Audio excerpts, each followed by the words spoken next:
Welcome to my channel set talks சேனலுக்கு உங்களை அன்புடன் வரவேற்கிறேன். இன்னைய வீடியோவில் லாஸ்ட் வீக்குக்கான வெஜ் ஷாப்பிங்கும் லாஸ்ட் வீக்கான மெனு பிளான் வீடியோ தான் ஃப்ரெண்ட்ஸ் பார்க்க போகிறோம். இந்த வாரம் வந்து பார்த்திங்கன்னா நிறைய நாட்டு காய்கறிகளும் ப்ளஸ் கீரையுமே நாங்கள் இன்க்ளூட் பண்ணியிருக்கிறோம். அதனால் வந்து பார்த்திங்கன்னா ஒரு ஹெல்தி ஒரு லஞ்சு சாப்பிட்ட ஒரு திருப்தி இந்த மெனு பிளானில் எனக்கு கிடச்சிருக்கு. வாங்க ஃப்ரெண்ட்ஸ், இப்போ நம்ம வீடியோக்குள்ளே போனால் என்னென்ன காய்கறிகள் வாங்கினேன் அப்படிங்கிறத பார்க்கலாம். ஃபஸ்ட்டு வந்து நம்மளுடைய ஆல் டைம் ஃபேவரட் உருளைக்கிழங்கு. ஏன்னா பசங்களுக்கு செஞ்சு கொடுக்க ஈஸியாக இருக்குங்கிறதுனால கொஞ்சம் உருளைக்கிழங்கு 3/4 கிலோ போல் உருளைக்கிழங்கு, அப்புறம் வெங்காயம். இந்த வெங்காயம் வந்து பார்த்திங்கன்னா அப்படியே 40 ரூபா, கிட்டத்தட்ட 1.5 கிலோ கிட்டே இருந்துச்சு. அப்புறம் ஒரு தேங்காய், அதுக்கப்புறம் வந்து பார்த்திங்கன்னா கொஞ்சம் பச்சை மிளகா, அப்புறம் வந்து காலிஃப்ளவர். பாருங்கள், இந்த சந்தையில் வாங்கின காலிஃப்ளவர் எவ்வளோ ஃப்ரெஷ்ஷாக இருக்குதுன்னு பாருங்கள். அதுக்கப்புறம் இந்த தடவை கொத்தரவங்காய் வாங்கினோம். நல்லா க்ரீனி, பயங்கர ஃப்ரெஷ்ஷாக இருந்துச்சு, க்ரீன் கலராக இருந்துச்சு. அப்புறம் வந்து பார்த்திங்கன்னா பொடலங்காய் வந்து ரொம்ப பிஞ்சு பொடலங்காவாக இருந்துச்சு. ஸோ எங்களுக்குமே ரொம்ப ஆசை, எனக்குலாம் ரொம்ப பிடிக்கும். அதனால் பொடலங்காய் வந்து அதுவுமே கிட்டத்தட்ட 60 கிலோவுக்கு மேலே வாங்கினேன். அப்புறம் கொஞ்சம் வாழைப்பழம், அப்புறம் கருவேப்பிலை, கொத்தமல்லி நிறையா இருந்துச்சு, கருவேப்பிலை மட்டும் இல்லை. ஸோ அதனால் கருவேப்பிலை வாங்கினேன். அதுக்கப்புறம் இஞ்சி வந்து கொஞ்சம் வீட்டில் இல்லை, அதனால் இஞ்சி கொஞ்சம் 10 ரூபாய்க்கு வாங்கினேன் ஃப்ரெண்ட்ஸ். மெயினாக இதெல்லாமே வந்து பார்த்திங்கன்னா சந்தையில் வந்து லாஸ்ட் வீக் வெள்ளிக்கிழமை சந்தையில் வந்து வாங்கினேன் ஃப்ரெண்ட்ஸ். அதுக்கப்புறம் சரி நம்ம கீரை சேர்த்தே ஆகணும் அப்படிங்கிறதுனால சந்தையிலே ஒரு பாட்டிமா வந்து பார்த்திங்கன்னா கீரை ஃப்ரெஷ்ஷாக வச்சுருந்தாங்க. ஒரு பூச்சி இலை கூட இல்லை. ஸோ அவங்க ஃப்ரெஷ்ஷாக வச்சுருந்தாங்க. உடனே அதையும் நான் வாங்கிட்டேன். கிட்டத்தட்ட இந்த எல்லா காய்கறிகளும் சேர்த்து எனக்கு 220 ரூபா கிட்ட பில் வந்துச்சு. அதுக்கப்புறம் நம்ம மெனூஸ் பார்க்கலாம். சாட்டர்டே மார்னிங் வந்து பார்த்திங்கன்னா பூரியும் உருளைக்கிழங்கும் தான். அந்த எல்லோ கலர் உருளைக்கிழங்கு கிரேவி மாதிரி பண்ணோம். இந்த கடையில் போடுவாங்க இல்லையா. ஸோ இந்த வாரம் எப்போதுமே தோசையில் ஆரம்பிக்கும். ஆனால் இந்த வீக் சாட்டர்டே லீவுங்கிறதுனால பூரியில் ஆரம்பித்தோம். மதியம் வந்து கொஞ்சம் சிம்பிளாக பண்ணிக்கலாம் அப்படின்னு சொல்லிட்டு மதியம் வந்து பார்த்திங்கன்னா கம்பல்சரி வீட்டில் இருக்கிறப்பவே கீரை சாப்பிடணும்னு சொல்லிட்டு கீரை கடைஞ்சாச்சு. புளிக்குழம்பு வச்சோம். லாஸ்ட் வீக் வாங்கின கத்திரிக்காய் வீட்டில் இருந்துச்சு காய்கறியில். அப்புறம் முருங்கைக்காய், வீட்டில் இருந்த முருங்கைக்காய், கத்திரிக்காயெலாம் போட்டு புளிக்குழம்பு, கீரை கடையல் செம்ம டேஸ்ட்டாக இருந்துச்சு. ரொம்ப நல்லா அந்த கீரை சாப்பிட்டோன்னு ஒரு திருப்தியாக இருந்துச்சு ஃப்ரெண்ட்ஸ்.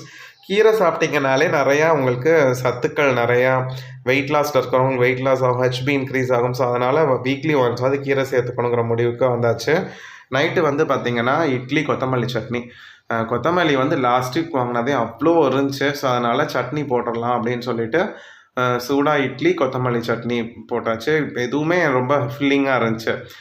ஞாயிற்றுக்கிழமை காலையில் வந்து பார்த்திங்கன்னா தோசையும் எப்போதும் செய்கிற மாதிரி ஒரு பிளெயின் குருமாவும் பண்ணாங்க. நிறைய பேர் கேட்டிருந்தீங்க இந்த பிளெயின் குருமா எப்படி பண்ணுவீங்கன்னு. நார்மலாக வெங்காயம், தக்காளி போட்டு வதக்கிட்டு கொஞ்சம் மசால் பொருள்லாம் சேர்த்துட்டு கொஞ்சம் தண்ணியாக கொஞ்சம் கொதிக்க விடுவாங்க. அப்புறம் தேங்காய் லைட்டாக தேங்காய் பொட்டுக்கல்ல அரைச்சி ஊற்றி செய்வாங்க. அப்படி தான். அப்புறம் ஆஃப்டர்நூன் வந்து உங்களுக்கே தெரியும், ஞாயிற்றுக்கிழமை விலாக் பார்த்துருப்பீங்க. சிக்கன் பிரியாணியும் சிக்கன் கிரேவி, கொஞ்சம் சிக்கன் 65, அதாவது இதில் 65 போட்டோம். லாலிபாப்பில் சிக்கன் லாலிபாப் வாங்கி 65 போட்டோம். இதுதான் வந்து பார்த்திங்கன்னா சண்டே மதியம் நீங்கள் பார்த்துருப்பீங்க. நைட்டுக்கு வந்து கொஞ்சம் கிரேவி மிச்சம் இருந்துச்சு. ஸோ அதனால் ஆளுக்கு ஒரு 2 சப்பாத்தி போட்டு மிச்சம் இருந்த கிரேவியை அப்படியே காலி பண்ணியாச்சு ஃப்ரெண்ட்ஸ். சப்பாத்தி சிக்கன் கிரேவி வந்து என்னுடைய ஃபேவரட் மெனு. பசங்களுக்கும் ரொம்ப பிடிக்கும். கொஞ்சம் கிரேவி இருந்தால் கூட போதும், அதை தொட்டு சாப்பிட்ருவாங்க. எத்தனை பேருக்கு சப்பாத்தி சிக்கன் கிரேவி பிடிக்குங்கிறத கமெண்ட் பண்ணுங்கள். மண்டே வந்து பார்த்திங்கன்னா மார்னிங் வந்து தோசை, தேங்காய் சட்னி தான். ஒர்க்கிங் டே ஆரம்பிச்சிருச்சா, இப்போ தோசையோட ட்ராவலும் ஆரம்பிச்சிரும். எப்போதும் போல் பேக் பண்ணி எடுத்துகிட்டு போயிட்டேன் ஃப்ரெண்ட்ஸ். 6 மணிக்கு நான் கிளம்புறதுனால தேங்காய் சட்னி அரைச்சி நான் எடுத்துகிட்டு போயிடுவேன். 8 மணிக்குள்ளே சாப்பிட்ருவோம், அதனால் கெட்டு போகாது. மதியம் வந்து பார்த்திங்கன்னா ரசம், உருளைக்கிழங்கு ஃப்ரை, ஒயிட் ரைஸு. எப்போதுமே வந்து பார்த்திங்கன்னா ஃப்ரெண்ட்ஸ் ஞாயிற்றுக்கிழமை கொஞ்சம் ஹெவியாக எடுத்துக்கிறதுனால ரசம் வந்து ஒரு நாள் ப்ரிஃபர் பண்ணுவோம். மோஸ்ட்லி மண்டே வந்து ரசம் இல்லைனா லெமன் ரைஸ் இருக்கும். நைட்டுக்கு வந்து பார்த்திங்கன்னா இட்லி பொடி, ரசம் வைக்கிறதுனால பெருசாக குழம்பு இருந்துச்சுன்னா அதே தொட்டுக்கலாம். அதனால் இட்லி பொடி, இட்லி சூடாக இட்லி ஊற்றி இட்லி பொடி வச்சுக்கிட்டோம் ஃப்ரெண்ட்ஸ். பொடி இருந்துச்சு அப்படின்னாலே அது தீர வரைக்கும் அந்த பொடி வந்து கண்டிப்பாக சேர்த்துப்போம். அப்புறம் அடுத்த நாள் மார்னிங் வந்து பார்த்திங்கன்னா செவ்வாய்க்கிழமை தோசை, தக்காளி தொக்கு தான். ஆக்சுவலாக செவ்வாய்க்கிழமை வந்து நான் லீவ் போட்டேன். ஒய்ஃபுக்கு வந்து டென்டிஸ்ட் அப்பாயின்மெண்ட் இருந்துச்சு. ஸோ அதனால் வீட்டில் தான் சாப்பிட்டோம், லேட் ஆகிடுச்சு. தோசை தக்காளி தொக்கு வச்சுட்டு மதியத்துக்கும் சேர்த்தே வச்சாச்சு. ஏன்னா போய் நாங்கள் டென்டிஸ்ட் போயிட்டு வர லேட் ஆகிடும்னு சொல்லிட்டு தொக்கு ஒரே தான் வச்சிட்டோம். சூடாக ரைஸும் எக்கும் வந்து பொரிச்சுக்கிட்டோம். அன்றைக்கி வந்து காய் செய்யலை. தக்காளியுமே நிறையா இருந்துச்சு. இப்போ 2 வாரமாக தக்காளி சீப்பாக இருக்கிறதுனால அதுதான். தொக்கு சாதமும் எக் ஆம்லெட்டும் வச்சு நாங்கள் சாப்பிட்டு முடிச்சிட்டோம். பசங்களுக்கும் வந்து பேக் பண்ணி கொடுத்தாச்சு.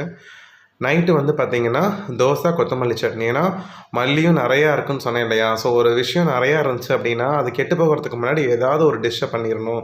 மல்லி வந்து உடம்புக்கும் நல்லது, பிளட் பியூரிஃபையர்.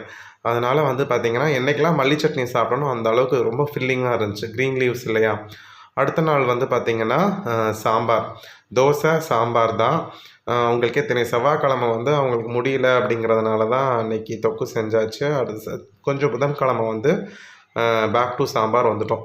சாம்பார் வந்து பார்த்திங்கன்னா ப்ரோட்டீன் ரிச் உள்ளது பார்த்திங்களா? அதனால வந்து வாரத்தில் 2 நாளாவது நம்ம கண்டிப்பாக சேர்த்துக்கணும். அதுக்கப்புறம் மதியம் வந்து காலிஃப்ளவர் கிரேவி ப்ளஸ் கிரேவி கிடையாது, நல்லா ஒரு ஃப்ரை மாதிரி காரமாக காலிஃப்ளவர் ஃப்ரை ப்ளஸ் சாம்பார் தான். செம அட்டகாசமாக இருந்துச்சு. ரொம்ப நாளைக்கு அப்புறம் மோஸ்ட்லி 65 கேட்பாங்க. அவங்ககிட்ட சொல்லிட்டேன், காலிஃப்ளவர் ரொம்ப அந்த எண்ணெயில் மூழ்கினது சாப்பிடாம கொஞ்சம் வேக வச்ச காய்கறிகளும் சாப்பிட்ணுன்னு சொல்லி இதை கொடுத்தேன். அவங்களுக்கு பிடிச்சிருந்துச்சி. அப்புறம் நைட்டு தோசை சாம்பார் தான். ஸோ சாம்பார் அப்படின்னாலே கண்ணை மூடிட்டு எங்கள் வீட்டில் காலையிலையும் சரி நைட்டும் சரி தோசை தான் இருக்கும். தொட்டுக்க வந்து பார்த்திங்கன்னா உருளைக்கிழங்கு வாழைக்காய் அந்த மாதிரி இருக்கும். ஸோ இன்றைக்கி இந்த உருளைக்கிழங்கு அவாய்ட் பண்ணிவிட்டு காலிஃப்ளவர் எடுத்துக்கிட்டோம். காலிஃப்ளவரை பொறுத்த மட்டும் சில சத்துக்கள் இருக்குது அப்படின்னு சொல்கிறாங்க, பார்ப்போம். நெக்ஸ்ட் டே வந்து வியாழக்கிழமை வந்து பார்த்திங்கன்னா காலையில் புளிக்குழம்பு வச்சாச்சு. முருங்கைக்காய் புளிக்குழம்பு வச்சு தோசை எடுத்துக்கிட்டோம். ஸோ மதியத்துக்கும் புளிக்குழம்பு தான், தோசைக்கும் புளிக்குழம்பு தான். தோசை புளிக்குழம்பு வந்து எனக்கு சின்ன பிள்ளையில் பிடிக்கவே பிடிக்காது. எங்கள் அம்மா வந்து புளிக்குழம்பு வைக்கிறப்ப தோசை தொட்டுக்க சொல்லுவாங்க. பட் ஆனால் எனக்கு பிடிக்காதுன்னா இப்போ என்னன்னு தெரில, இந்த தோசை புளிக்குழம்பு நல்லெண்ணெய் ஊற்றி சாப்பிட்றது வந்து ரொம்ப அட்டகாசமாக இருக்குது, பிடிக்கவும் செஞ்சுருக்கு. ஸோ வீட்டில் முருங்கைக்காய் இருக்கிறனால முருங்கைக்காய் புளிக்குழம்பு. மதியம் வந்து பார்த்திங்கன்னா அதே முருங்கைக்காய் புளிக்குழம்பு, பொடலங்காய் வந்து பொரியல் பண்ணியிருந்தாங்க. இதுவுமே செம்ம சூப்பராக வந்துருந்துச்சு. பொடலங்காய் வந்து ரொம்ப பிஞ்சு காயாக வாங்குறப்ப காய் சீக்கிரமும் வெந்துடுது, டேஸ்ட் நல்லா இருக்குது. ஸோ பொதுவாக வந்து கொஞ்சம் காரம் இல்லாமல் செய்வாங்க. நான் வந்து கொஞ்சம் காரம் போட்டு செய்ய சொன்னேன். இதுவுமே ரொம்ப அட்டகாசமாக வந்துருந்துச்சு. நைட்டுக்கு வந்து பார்த்திங்கன்னா சரி சிம்பிளாக பண்ணிக்கலாம்னு சொல்லிட்டு சேமியா உப்புமா பண்ணிட்டோம். ரொம்ப நாள் ஆயிடுச்சு. ஏன்னா ஒரு எப்படியும் 3 பாக்கெட் வாங்கியிருப்போம் கிராசரியில். அது கரெக்டாக ஒரு பாக்கெட் எடுத்தோம் அப்படின்னா எங்களுக்கு கரெக்டாகவே இருக்கும், கொஞ்சம் எக்ஸஸாகவே இருக்கும். ஏன்னா அவ்வளோதான் சாப்பிட முடியும். இருந்தாலும் பசங்க இப்போதைக்கு இந்த நூடுல்ஸ் உப்புமான்னு சொல்லிட்டு சும்மா அவங்க கொஞ்சம் இஷ்டப்பட்டு சாப்பிடுவாங்க. வாழைப்பழத்தோடு வச்சு கொடுத்துருவோம், ரவை உப்புமாவாக இருந்தாலும் சேமியா உப்புமாவாக இருந்தாலும். அப்புறம் வெள்ளிக்கிழமை காலையில் வந்து பார்த்திங்கன்னா தோசையும் பருப்பு வதக்கல் சட்னி, அதாவது உளுந்து கடலைப்பருப்பு, அது உங்களுக்கே தெரியும், நிறைய டைம் பார்த்துருப்பீங்க வீடியோவில். போட்டு வெங்காயம் தக்காளி போட்டு வதக்கி ப்ரோட்டீனுக்காக பருப்பு சட்னி. ஏன் அப்படின்னு பார்த்தீங்கன்னா இன்றைக்கி வந்து சாம்பார் வைக்க முடியல. வெள்ளிக்கிழமை வந்து பார்த்திங்கன்னா பசங்களுக்கு அந்த ஆனுவல் டே இருக்கிறதுனால அவங்களுக்கு கலப்பி அனுப்புறது டைமிங் மாறி மாறி அனுப்புகிற மாதிரி இருக்குது. ஸோ அதனால் எனக்கும் லேட் ஆகிட்டே இருந்துச்சு. அதனால் பருப்பு சட்னியை சாப்பிட்டுட்டு மதியம் ரசமும் மிச்சம் உருளைக்கிழங்கு வந்து ஒரு நாள் தான் செஞ்சிருந்தோம், மிச்சம் இருந்துச்சு. அப்படியே இன்றைக்கி ரசம் உருளைக்கிழங்கு தான். அது சாப்பிட்டுட்டு இன்றைக்கி அவங்கள ஸ்கூலுக்கு அனுப்பிச்சாச்சு. அவங்களுக்கு வந்து ஸ்கூல் இன்றைக்கி ஆஃப்டர்நூனுக்கு மேலே தான் வச்சுருந்தாங்க, ஆனுவல் டே ப்ராக்டிஸுங்கிறதுனால. அதனால அப்படியே போயாச்சு.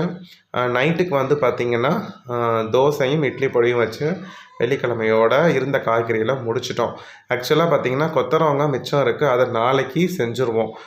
புதன்கிழமை செய்ய வேண்டியது, பட் ஆக்சுவலாக அன்றைக்கி எங்களால் செய்ய முடியல, மெனு பிளான் மாறிடுச்சு.